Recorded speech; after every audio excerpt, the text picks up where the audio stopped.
Yeah, let's get to Auburn because this is. I had so I have a friend in my neighborhood who's an Auburn grad.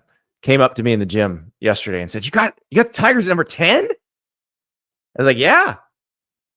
He's like, "You sure?" I was like, "You sure?" But then I went through the reasons.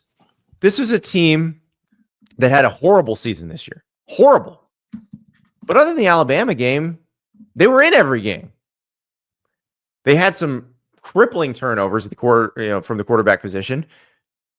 They have addressed the quarterback position. I don't know how well they've addressed it. We're going to find out because I think the jury on Jackson Arnold is completely out because it's very hard to judge based on what we saw at Oklahoma because the line in front of him wasn't very good and none of his receivers were healthy. Yeah. They have Cam Coleman and Eric Singleton.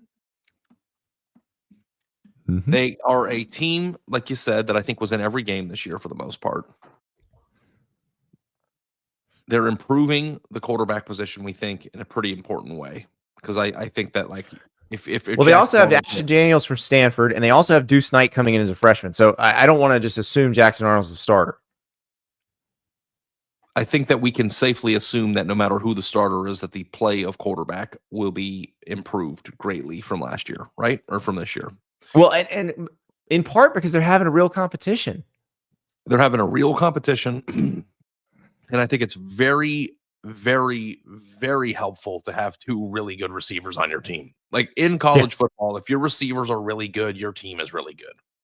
They have really, really, really good receivers. And I think that their defense and their ability to run the football last year was more than passable.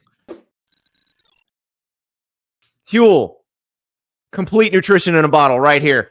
27 vitamins and minerals, 35 grams of protein, 7 grams of fiber. If I need breakfast and I don't have a lot of time to make breakfast, this is the way I go. When my wife is headed out the door, going to work, needs to bring something for lunch that she knows is going to get her through the afternoon, this is what she grabs. This is the Huel Black Edition. It is spectacular.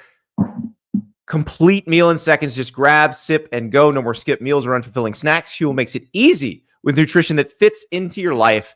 Right now, you can try it for 15% off with the code STAPLES15 at Huel.com. That's Huel.com. Plus, you get a free gift. And if it's the same free gift I got, it's the best workout shirt of all time. So, Huel, Huel.com. Code is Staples15 for 15% off. You will not regret it.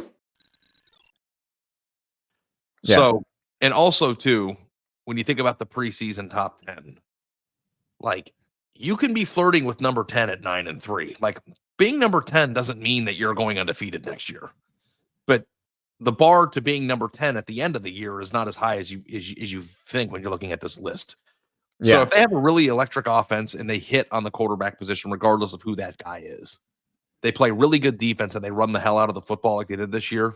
I mean, think about how non-functional their offense was and how many games in the SEC they were in this year. I don't know if that's a illustration that the SEC was bad this year or if that they were just a really good, tough team.